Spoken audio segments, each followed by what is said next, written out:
Good afternoon. I'm Jessica Raypatch. Welcome to the Future Proof Leader podcast. Today we have Alan Gold. He's a partner at Tech CXO. Very excited to have Alan on the show today. We're dipping into a new marketing. So, Alan, thanks so much for being on the show today. Nice to have you. Always like to open it up by just you having telling our audience a little bit about what you do, who you are, what your expertise is in, if you don't mind. Sure, happy to, and very happy to be here, Jessica. Thank you. Well, as Jessica said, my name's Alan Gold. I am a partner in the revenue growth practice at Tech CXO. We are an organization focused on fractional executives in pretty much every discipline, from finance all the way through AI and all the disciplines in between, from operating partners on through. I am specifically focused on go-to-market strategies, marketing, and a relatively recent dip into change management and corporate transformations as well. And have worked for, 30 plus years or so as a CMO in technology industries, and have been a professional fractional for about 10 years now. That's amazing. Okay, so you have a lot of expertise to share, and everybody is doing marketing and everybody's wanting to do AI. So let's talk about where they intersect. So AI, it's everywhere. But from your perspective, when does it actually make sense for a business to start implementing AI? And when are companies simply just chasing the trend? Well, that's a pretty big open-ended question. My answer is always it depends, and it is something that I've written some about on LinkedIn. I think that the way I try to help my clients think about AI is if it provides a legitimate benefit and advantage to the customers, or it provides an advantage or benefit to the way you are executing whatever it is that you're executing on behalf of your customers, then there's value in it. If you're just putting AI in for AI's sake because you think it's cool, it just doesn't do anything. I mean, there's no utility to it. It's an exercise that just stacks you up against everyone else that says that they do AI. And there is a reason, by the way, that something like 95% of quote unquote AI implementations are stalled or never get past the pilot, because there's not really a use case for the implementation of AI. Right. So in your market, where are you seeing people actually optimizing by putting AI in place? Well, I'm going to answer that in two parts. For the clients, my clients are typically automating systems. They may be in supply chain. They may be in healthcare practice management. They may be in software development areas. And where I see them implementing AI is to create automation and to create real interaction between the patient, the customer, and the system that they're building for. As a marketer and as a strategist, I see it in a number of different areas. And I'll speak personally. I use AI as a thought partner. So I will pose pretty complex questions and we'll go back and forth. I do remember most of the time that it's not real. It's not human, but it gives me something to bounce my ideas off of. It's also outstanding for research and putting all the stories aside of fake case studies and non-existent legal briefs and all the thing. In fact, there was something in the New York Times today about that. 2 lawyers on either side got in trouble for that. But if you're careful and you're looking for sources and you're giving prompts that are safeguarding that, I think that's a really good way to consolidate research rather than manually digging it out.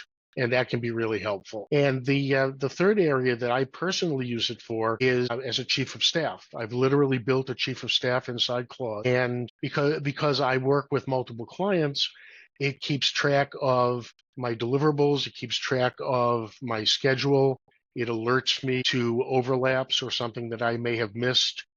I give it read-only access to my emails, so it can pull in the information that I need to have to be able to have a productive day, as opposed to going through a stack of sticky notes or handwritten notes, which I can't read anyway, and or going through transcripts from my note taker. So it's been, for me, it's a personal assistant. It helps me to research. It helps me to do first drafts more quickly of the work that I'm doing on behalf of my client, to create a framework or to pull from existing work that I've done so that I can have a baseline.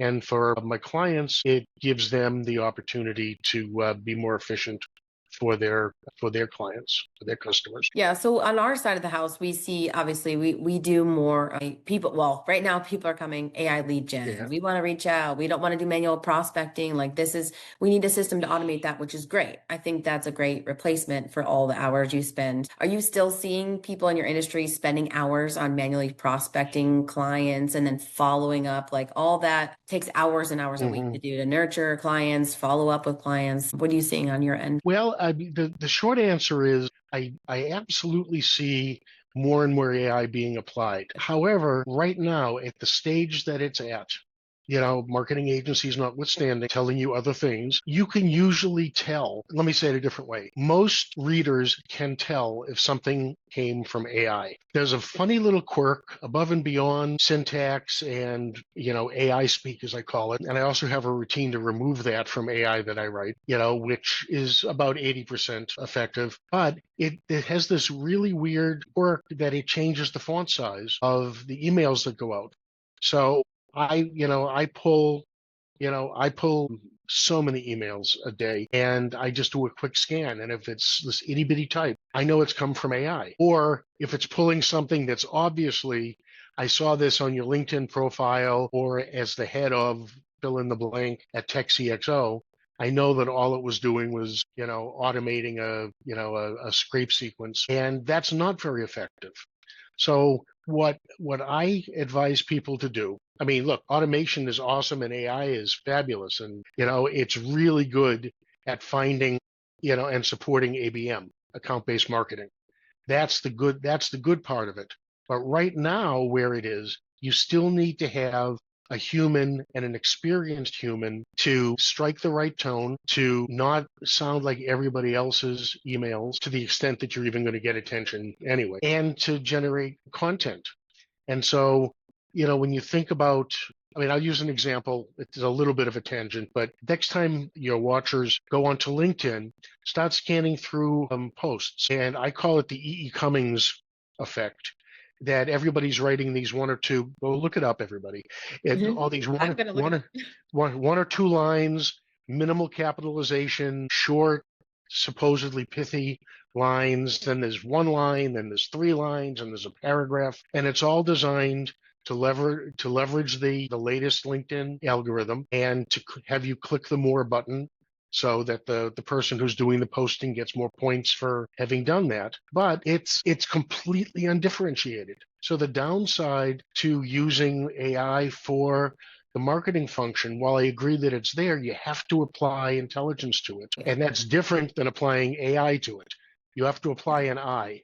And that's, I think, the really big distinction. Will it get there? No question. But right now, you need to have somebody on the tiller to make sure that it's navigating the story that you want to tell, that it's getting to somebody with an effective message, and that it's making you stand out from the inundation that everyone is getting in their inbox and their LinkedIn profiles. And, pick a medium. Yep. No, I couldn't agree more. When we started getting a lot of people wanting lead gen, we had thought pretty long and hard about how we were going to attack this, how we're going to do this.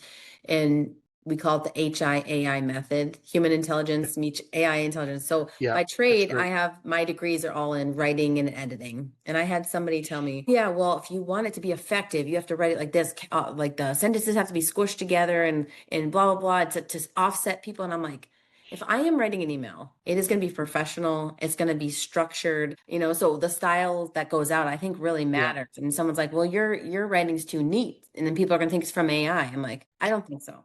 I think if you're just genuinely who you are and people look at your content, there's a lot of people using the marketing. I'm sure you've seen this, like there's tons of websites you can get, have AI produce all this content for you and then spit it out. And I know the companies that are not looking at the content. Because you see this ridiculous content out there and you're like, that's not even to your brand. That's just like noise, just to get content out there, to get yourself in the platform. I get it. I think it's very useful. You just have to do it the right way. Yeah. And I think that's a really good point. And again, marketing and sales are really flip sides of the same coin. And people buy from people. People buy from people they like. That's been true for 100 years worth of selling. Yep. Just the methodology has changed a little bit, and everyone's got a different technique for solution selling. I mean, going back all the way to Xerox, there's a note for the old timers on the podcast. Xerox started it with selling schools, and IBM has a model. Everybody's got a model for selling, and there are plenty now. And the key point is you can use AI to make yourself more efficient. You can use AI to amplify and to help you target. But at the end of the day, you've got to be who you are. And if you're communicating with somebody, you can tell if it's really that person. You're a writer speaking in a genuine voice. I mean, I have a particular writing style. Anybody who's bored enough is welcome to go read my stuff. But you can always tell that it's me writing a story. And as much as I would like to train Claude or Gemini or whatever on my writing style, it still isn't going to get it right because it doesn't know how to turn a joke, doesn't know how to make a pun in the same way. It's a very clumsy approach to things. So, I mean, my advice, and it goes back to the first question you asked me, when is AI useful? AI is useful for the task-oriented activities, for the things that are going to really connect. I don't mean touch, but connect with your prospects. That's what matters in having that human touch. And I really like that human intelligence AI combination because I think it's a really valuable one. Yeah. Well, I think that part of this podcast, if people that watch and tune in, we're very big on not replacing humans because I think in the long run, I guess our message is like use AI to optimize your operations, use it anywhere you think you can save time so you can go back to doing what you love in your business because that's going to drive business strategy, creativity, but resourcing those people and just turning their attention to more creative solutions rather than monotonous tasks are what AI was designed for. And I think people are overusing. Some people aren't using it enough, but you have to find that balance and you can't lose your brand and your voice because like you said, that's why people want to work with you is your way of doing things. Like there's a million marketing, there's a million AI company, there's a million of all of us, but there's a million of people that need help. So it really comes down to the people behind the systems and you just have to do it the right way, which is cool. Now turning to a little bit more into your expertise specifically. So you've worked extensively in the growth revenue market, the GTM strategy, I hope I'm saying that right, and executive leadership, right? So let's say they found the systems that work best, but what are the biggest mistakes you're seeing organizations making when they're trying to introduce AI into their operations side? You touched on change management, so you got me curious. That's a huge, huge downfall of society. Yeah, well, a couple of ways that I see it being a problem. And one is, and anybody who's listening here who's got a supply chain background will recognize the paving the cow path story. And if anybody listening here is in the Boston area, you'll know that you can be driving down a street in Boston looking right at the place you're trying to get to, and you get further and further away from it the closer you get. So because you're veering off and because these were arguably cow paths. And so all they did was pave them. And if you're automating a bad system, all you've done is give it the ability to make it even more messy. So that's one caution is don't automate what you've already got the same way, because if you're applying technology to it, whether it's AI or just simply workflows, you're going to make it even more difficult and ultimately less efficient, and you're not even going to know that you've made a mistake. The second place is thinking that you can replace people and functions completely with the application of AI. And yes, the way I would describe it in the context of things we've been reading a lot about these days, because it's graduation time and you've read a lot about, Gen Zers, or I guess Gen Alphas are too young, but the Gen Zers who are coming out of school, all the entry-level jobs that we all took for granted you could get and learn how to do something, by doing the gopher work. You get the coffee, in an agency world, you were the one getting the coffee, you were the one filing, you were the one doing the erasures and making sure the folders were compiled, but you learned how that all worked. And then you got more and more responsibility as you went up the ladder. I see a lot of companies now saying, oh, well, we don't need an entry-level person. We don't need somebody to do data entry. We don't need somebody to look at this or look at that. And, and they wipe their hands of it and they don't hire somebody to do it. They put AI in. And, a human can go back and find an error. You have to tell AI to go back and find an error because they don't think, I don't know if this is technically the right word, it probably isn't. They don't think recursively. They don't go back and forth. You can scan a spreadsheet and say something doesn't look right to me, and you catch it. But AI, it just spits out a spreadsheet. Here it is. You have to manually go back and say, please double check every cell. Please confirm that all of the formulas are accurate. And guess what? 9 times out of 10, it's going to come back and say, I found 3 errors. And that's just how it works. And so I think that's probably the biggest mistake, even more than automating an inefficient system, is relying on AI to replace intuition and instinct that even a beginner has. That just doesn't have the eye yet to do that. I couldn't agree more with you. And when I talk about implementation, oftentimes my brain immediately goes back to the military and the structure of how they do things, right? So we're a military background. We're all of us founders are military officers. You think about the chain of command and why the military runs so efficiently is that you have to be an E1. You have to learn the skills of an E1 entry before you earn the right to be an E2, and then an E3, and then E4, and you get to E5, you're the sergeant back one of the Marine Corps, right? They know everything at that point because they've done it all. They've made all the mistakes. They've been through it, and now they're leading the E1 through the E4s. So I think that you're very right. People are starting to skip step one, E1 and E2, and then you're starting at E3. Well, guess what? They don't really understand the task at hand, and it's going to be a failure. And you should be, as a leader, making sure that your chain of command understands the mission from the very get-go, the very bottom of the food chain, and work your way up, Same with like not even military. My husband's in the nuclear field. You have to go through all the schooling. You have to go through every license to understand and to earn the right to get the next license, because down to the very first buttons you press in the nuclear industry, you have to know how that functions before you ever get, So I couldn't agree more with you. That's a great answer. Frankly, that's true. I'm sorry to jump in, but that's true in almost everything. That's true in marketing. That's true in agency work. It's true in almost anything. And if you'll forgive yet another phrase, 9 women can't make a baby in a month. And there's a lot of pressure. I know I get a mixed reaction to that one, but the point is that there is so much business pressure from the top to get something done now, that anything that looks like a silver bullet is something that they'll grab a hold of. And just as you say, you've got to go E1, E2, E3, E4 before you can actually tell people how to do that work. It's 100% true in business as well. You can't just aim AI. Sure, arguably somebody could sit down and build out an agent, an AI agent that does 95, even 96, 97% of what you might bring, Bob or Sally in for a right out of school. But even them coming in from school, they have an education under their belt in the field that they want to get into. And so they have some learnings that they can apply, and they have they have a sniff test that AI doesn't have. It will at some point, sure.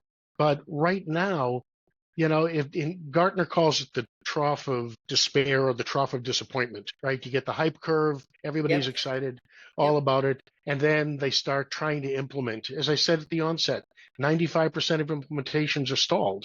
And I have a client right now that solves that problem for companies, and they're doing really, really well because of that. But the trick is you can't make it a one-for-one replacement until it somehow educates itself the same way that a person would. And until AI has judgment, so to speak, it's going to take a while for that to happen. So where we are today in 2026, in the middle of the year, you can't let it out on its own any more than you would let a toddler, go across the street to the park by themselves, without walking them across. Yeah. I mean, and it also goes back to what you're saying too. The strategic companies right now are actually like hiring companies or, to actually assess their process before their implementation, because a lot of people like our company, they'll come and say, well, I want to get rid of all the secretaries. I want to automate everything, like blah, blah, blah. And like our first question is like, sounds exciting.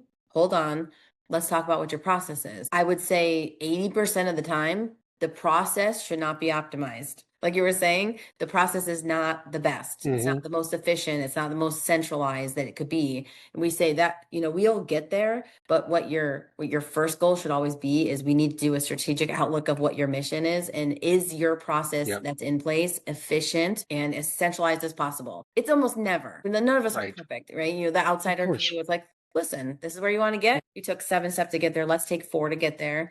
Once we have this flowing and we've tested the proof of concept, Hmm. then Exactly. we'll lay some AI on top of it where we see necessary, amplify that process, and maybe redirect those secretaries to something else more strategic or creative. That's right. Um, Exactly. Something that the technology can't do. And there's exactly. always something. I mean, Always.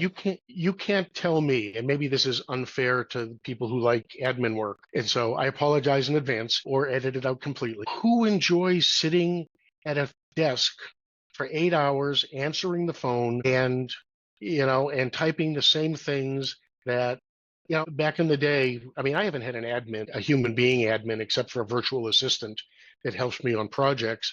I haven't had an admin in 20 years, not because I couldn't have one, but because I couldn't figure out anything for her to do that or him to do that I couldn't do just as fast myself. And why would I want somebody sitting there waiting for me to say, Alice, could you come in for a minute? I mean, that's like watching Mad Men. Yeah. That's just dumb. Yeah. I'd much rather have people thinking for themselves, people figuring things out. I mean, let everybody find what they enjoy doing, but it shouldn't be a slog. And I think that's where AI and automation can help so that people can be doing that double check, doing that thinking, doing that value add that everybody needs inside a company. Right. And when you type something into Claude or AI or whatever, you get, some options, but imagine taking a team of, 5 administrators, turning them into a creative lead team. Imagine what 5 perspectives from 5 walks of life. I go back to the military. We Yep. always got to, all of our troops, all of our squads, our platoons were a mixture of all walks of life, all different experiences, all different perspectives. And the solution you come up with when you actually are open and honest with yourself and how you can do Yep. it many different ways, I don't know if that'll ever be replaced by AI. You just Yeah, I think if we get to a point where AI is exercising judgment, well, and again, I mean, the AI theorists would say that judgment is nothing more than an expansive series of rules plus experience, right. and the application of that, and they'd argue that AI would actually be better because it wouldn't have bias. But as we all know, large language models are inevitably biased because it's from what they've been consuming. And just the very thought of some of what AI giving us back is what they read on Facebook is a frightening thought, let alone X or True Social or Oh, yeah. Instagram or Signal or any of these other, things. And, social media should be about, your kid's birthday party or your second cousin's graduation. Absolutely. It shouldn't be, what it has become, which is just kind of a combination of doom loop and a propaganda machine. So, Absolutely. No, I've been I don't there. I don't want AI doing that. Right. No, I get it. And then on top of that, I will say I had a good thought. You get back to your teams, right? So your Mhm. team of empowered creators now. Well, now Yep. you're a leader. Okay. So you get to use your leadership skills. You get to use your leadership skills to then go and lead these people and empower minds, right? Yes. I don't know. Can you imagine having a team where you're not being a manager and you get to be a leader? You're empowering all these people to come up with creative solutions, and then you get to lead your teams to a different capacity, right? But anyway, I like to end on like either a philosophical note or a question to my guest that kind of gets me to know you a little bit better and the audience to know you a little bit better. Sure. But if you had a dream job, a company that you're working with that you do best, but your biggest passion, what would that project look like to you? Wow, that's a big question. I would probably want to focus on creating something for the market, for the people, for users that genuinely made their lives better regardless of their socioeconomic status, what they do for work, just something that provides value. Now that's about as broad and aspirational as you can possibly get. But there's a phrase, doing well by doing good. And to me, the most rewarding thing would be to have a business where I'm doing well and I'm being rewarded for my work, but it's because I'm doing good for a broader group of people, and I mean, some people might think that's a little silly, but I definitely don't. I think that would be something a lot more fulfilling than the next widget that somebody buys. And for my clients out there, I'm perfectly happy to help you sell widgets and build widgets, but that wouldn't be my dream job. Doing well by doing good would certainly be. Right. And in the end, I think that's all we can give back to society, right? I Hmm. totally agree. Well, you Even did a well little, today. even a little. The purpose of the podcast, taking the time to come on a podcast, share your experience, share your insights of what you're doing on a day-to-day basis, helping our audience members understand like kind of what's the tips and tricks of this is what Sure. this podcast is about, giving back. So I do appreciate your time. And for people that need the help from you and your company, where can they find you? Well, my personal email address is alan.gold, Gold, at techcxo.com. The company is TechCXO, www. Yes, I know, techcxo.com. And you can find me on LinkedIn. Feel free to subscribe to my newsletter and read my stuff. I've got all sorts of, weird things that eventually touch business. I love it. I love it. Okay. Well, thank you to Alan. Thanks for being on the show. And for our listeners, thanks again for tuning in to the Future Proof Leader podcast. And we will see you next time. Thanks Bye, for Alan. having me. It was a lot of fun. My Take care. pleasure. You too. Bye bye.